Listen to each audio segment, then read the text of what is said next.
Hello friends, আমি শুভম। দেখলাম সিতারে জমিন পর। আপনারা সবাই জানেন যে এই সিনেমাটা একটা স্প্যানিশ মুভি, চ্যাম্পিয়ন্স এর অফিসিয়াল রিমেক। এবং অফিসিয়াল রিমেক মানে একদম 90% সিনেমা ধরুন একই, কপি আর পেস্ট। তাহলে কি এই সিনেমাটা একটা ভালো সিনেমা? আমাকে যদি জিজ্ঞেস করা হয় তাহলে আমি বলবো হ্যাঁ, এটা একটা ভালো রিমেক হয়েছে। এবং যারা যারা চ্যাম্পিয়ন্স দেখেননি তাদের তো এই সিনেমাটা ভালো লাগবে, খুবই ভালো লাগবে। যারা দেখেছেন তাদেরও কিন্তু এই সিনেমাটা ভালো লাগতে চলেছে, কারণ এই সিনেমাতে বেশ কিছু পজিটিভ দিক আছে, কিছু নেগেটিভ দিকও আছে, সেগুলো নিয়ে আমি কথা বলছি পরবর্তীকালে। তার আগে গল্পটা একটু ছোট্ট করে বলে দিই, এবং তার আগে বলি এটা ডাইরেক্ট করছে আর.এস. প্রসন্না, এবং এটার কাস্টে আছে আমির খান, জেনেলিয়া এবং আরো অনেকে। এবারে গল্পটা যদি ছোট্ট করে বলি, আমির খান হচ্ছে বাস্কেটবল কোচ, জুনিয়র কোচ। এবার জুনিয়র কোচ সিনিয়র কোচকে ঘুষি মেরে দেবে, একটা পাঙ্গা হয়ে যাবে এবং তাকে শাস্তি দেওয়া হবে। তাকে শাস্তি স্বরূপ কি দেওয়া হবে? তাকে বলা হবে যে তুমি 3 মাস স্পেশালি এবেল্ড চাইল্ডদেরকে বাস্কেটবল শেখাবে এবং তাদেরকে তুমি একটা ম্যাচের জন্য প্রিপেয়ার করবে। এবার আমির খান কি করবে, এই চ্যালেঞ্জটা সে কিভাবে নিচ্ছে এবং সেই সব দিয়ে চ্যালেঞ্জটাকে পূরণ করতে পারছে কিনা, এই শাস্তিটাকে পূরণ করতে পারছে কিনা, এবং এটাকে পূরণ করতে গিয়ে তার মধ্যেই বা কি কি চেঞ্জেস হচ্ছে, সবকিছু নিয়ে এই সিনেমাটা। বেশ বড় সিনেমা, 2.5 ঘন্টার উপরে রানিং লেন্থ। কেমন হলো সিনেমাটা? ভালো হয়েছে, এবং এটাকে একটা ভালো রিমেক বলবো আমি, কারণ এখানে যারা যারা স্পেশালি এবেল্ড চাইল্ড আছে, মানে যাদেরকে কাস্টিং করা হয়েছে, তারা না অসাধারণ অভিনয় করেছে। এবং একটা কথা আপনাদেরকে বলছি, সেটা শুনলে হয়তো আপনাদের অবাক লাগতে পারে, যে আমির খানের অভিনয়তে যে খামতিগুলো ছিল সেগুলো তারা ঢেকেছে তাদের অভিনয়ের মাধ্যমে, এবং সেটা আউটস্ট্যান্ডিং। প্রত্যেকটা ক্যারেক্টার, যারা যারা এই স্পেশালি এবেল্ড চাইল্ডদের ক্যারেক্টারটা প্লে করেছে, এবং তারা সত্যি কিন্তু সেরকমই, যেরকম আপনারা তাদেরকে সিনেমাতে দেখতে পাচ্ছেন, তারা কিন্তু ওই রকমই, তারা অ্যাক্টিং করছে না।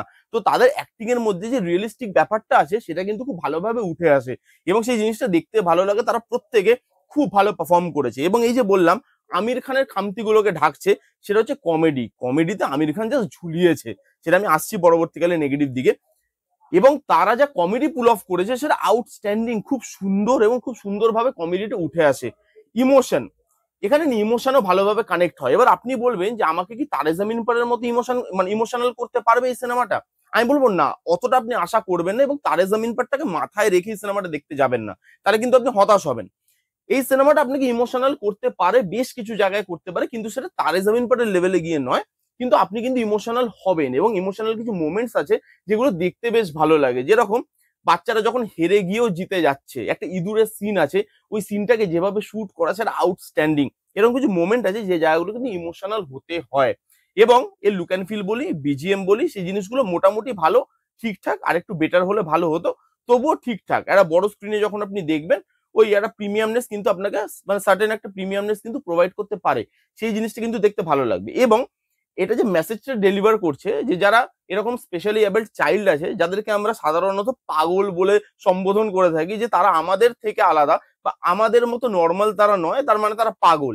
এই জিনিসটা কিন্তু নয়, তাদের মধ্যেও কিন্তু স্পেশাল কিছু জিনিসপত্র থাকে যেগুলো হয়তো আমাদের বা নর্মাল মানুষদের মধ্যে নেই। তাদেরকেও যদি একটু ভালোবেসে কাছে টেনে নেওয়া যায়, তাদেরকেও যদি সুযোগ দেওয়া যায়, তাদের সাথেও যদি একটুখানি মানে যাওয়া যায়, তাদের সাথেও যদি একটু পথ চলা যায়, তাহলে কিন্তু তারাও আনএক্সপেক্টেড জিনিসপত্র করে ফেলতে পারে, তাদের মধ্যে এবিলিটি থাকে। সেই জিনিসটাকে চেনার দরকার আছে সাধারণ মানুষের, এবং সেই জিনিসটাকে যেভাবে ফুটিয়ে তোলা হয়েছে, যেভাবে মেসেজটা ডেলিভার হয়, সেটা কিন্তু ভাল লাগে। এবং এর মানে ক্রেডিট আমি এই সিনেমাটার মেকার্সদেরকে তো দেবো না। এই যে মেসেজটা তুলে ধরা হয়েছে, অরিজিনাল ফিল্মের যারা মেকার্স বা অরিজিনাল ফিল্মের যারা রাইটার, তাদেরকে আমি ক্রেডিটটা দেবো, যে তারা এই জিনিসটাকে নিয়ে যে কথা বলেছে সেটা ভালো, এবং এই জিনিসটা নিয়ে কথা বলাটা দরকার ছিল। তো এই সোশ্যাল ইস্যুটা নিয়ে যেটা নিয়ে কথা বলছে সিনেমাটা, সেটা কিন্তু বেশ ভালো লাগে দেখতে। এবার যদি সিনেমাতে নেগেটিভ দিক নিয়ে কথা বলি, প্রথম নেগেটিভ দিক আমির খান। এত বাজে পারফরমেন্স আমির খানের কতদিন বাদে দেখলাম, সেটা আপনিও বলতে বাধ্য হবেন। মানে এটা আমির খানের যারা ফ্যান, হার্ডকোর ফ্যান, তারাও বলতে বাধ্য হবে যে ভাই এটা কেমন পারফরমেন্স। কমেডি করছে, এক ফোঁটা হাসি পাচ্ছে না, cringe, over the top comedy, চোখের মুখের কিরকম অঙ্গভঙ্গি করছে। বাচ্চাগুলো সেই খামতিটা ঢেকেছে আমির খানের। ওই যে বললাম যে আমির খান কমেডিতে যেভাবে ছড়িয়েছে, বাচ্চাগুলো সেই খামতিটা ঢেকেছে, এত ভালো পারফর্ম করেছে যে তাদের থেকে আপনার চোখ সরবে না।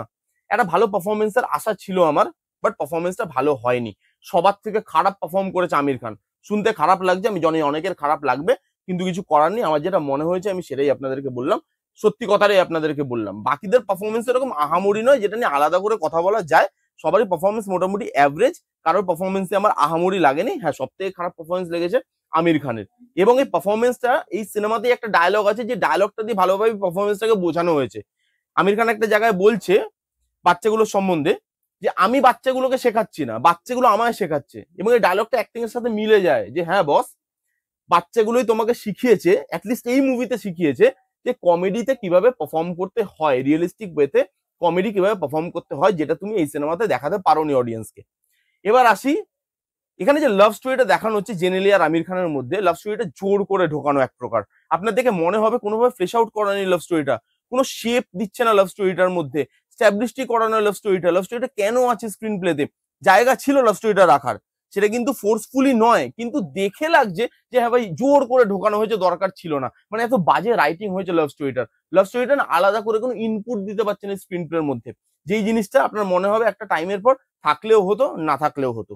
এবং এই সিনেমাতে এজ অফ দ্য সিট মোমেন্টের না একটু অভাব আছে। এই যে ম্যাচগুলো হচ্ছে, সেই ম্যাচগুলোর মধ্যে edge of the seat moment খুব কম আছে। এবার আপনি বলবেন যে ভাই এই সিনেমাটা তো, মানে সিনেমাটার মধ্যে খেলাটা আছে, কিন্তু খেলাটার উপরে বেস করেই তো পুরো সিনেমাটা নয়, তাহলে edge of the seat moment নিয়ে তাতে কি হয়েছে? অথবা অনেকে বলতে পারে যে স্পেশালি এবেল্ড চাইল্ডরা আছে, তাদেরকে নিয়ে যখন শুট করছে তাদের কিছু রেস্ট্রিকশন আছে, বা তাদেরকে নিয়ে কিছু বাউন্ডারিজ আছে শুট করার, সেই জন্য দেখাতে পারেনি। কিন্তু না, দেখানো যেত, কিন্তু তারা দেখায়নি। কেন দেখায়নি আমি জানি না, কিন্তু edge of the seat moment ভালো ভালো রাখা যেতে পারতো, যেটা আমার মনে হয়েছে। লাস্টে গিয়ে একটাই মাত্র সিন আছে যেখানে এজ অফ দ্য সিট মোমেন্টটা ওয়ার্ক করে, বাকি পুরো সিনে মানে পুরো সিনেমাতে যতগুলো খেলা আছে, যতগুলো ম্যাচেস আছে, ওইখানে আরো edge of the seat moment দরকার ছিল, যেগুলো কিন্তু আমি অন্তত এই সিনেমাতে পাইনি। এবং এই সিনেমাতে কিছু জিনিস ম্যাজিকের মতো হয়ে যায়, যেরকম আমির খানের মায়ের একটা অ্যাফেয়ার দেখানো হয়েছে, সেই জিনিসটা, আমির খানের লিফটে ওঠার থেকে ভয়, সেই জিনিসটা, সেগুলো ম্যাজিকের মতো সলভ হয়ে গেল। আপনার ধারণাই হবে না যে এত বছরের ভয় একটা ইনসিডেন্টে কি করে এভাবে চেঞ্জ হয়ে যেতে পারে। সেগুলো খুব ম্যাজিক্যাল মনে হয়েছে, এবং সিনেমাটাকে শেষ করতে হবে তাড়াহুড়ো করার চক্করে সেই জিনিসগুলোকে ভালোভাবে দেখানো হয়নি বলেই আমার মনে হয়েছে সেই জায়গাগুলো আরো ভালো করে দেখানো যেত। এই নেগেটিভ দিকগুলো যদি আরো ঠিক করে আনা যেত, তাহলে এই সিনেমাটা আরো একটা ভালো সিনেমা হতো। তবুও আমি বলবো যারা যারা চ্যাম্পিয়ন্স দেখেছেন বা দেখেননি, মানে অরিজিনাল সিনেমাটা যারা দেখেছেন বা দেখেননি, দু ধরনের লোকেই সিনেমাটা গিয়ে দেখতে পারেন। সিনেমাটা কিন্তু ইমোশনের দিক থেকে, কমেডির দিক থেকে, যে বাচ্চাগুলো আছে তাদের পারফরমেন্সের দিক থেকে আপনাকে কিন্তু খুব একটা হতাশ করবে না। হ্যাঁ, সিনেমার গান অবশ্যই আপনাকে হতাশ করতে পারে, নেগেটিভ দিকে বলতে আমি একটু ভুলে গেছিলাম, গানগুলো আমার ভাল লাগেনি, বিজিএমটা ঠিকঠাক আছে তবুও চলে যায়, গানগুলো ভাল লাগেনি, গানগুলো আপনার মনে থাকবে না কোথাও গিয়ে। তারে জামিন পারে যত ভালো ভালো গান ছিল, এই সিনেমাতে অত ভালো গান আপনি পাবেন না। তবে আমি বলবো যদি আপনি ইমোশনালি কানেক্ট হতে চান, কমেডিতে হাসতে চান, বাচ্চাগুলোর আউটস্ট্যান্ডিং পারফরমেন্স দেখতে চান, তাহলে যান গিয়ে এই সিনেমাটা চেক আউট করে আসুন। এই ছিল সিতারে জামিন পার বলে সিনেমাটা রিভিউ, কারা কারা দেখেছেন কমেন্ট করে জানান, যারা যারা দেখেননি জান গিয়ে দেখুন। কেমন লাগলো রিভিউটা জানাতে ভুলবেন না, ভালো লাগলে please give a Thums up, like করবেন, কমেন্ট করবেন, শেয়ার করবেন, চ্যানেলটাকে মাস্ট মাস্ট সাবস্ক্রাইব করবেন। দেখা হচ্ছে নেক্সট কোনো ভিডিওতে, ততক্ষণ bye bye, take care and be safe.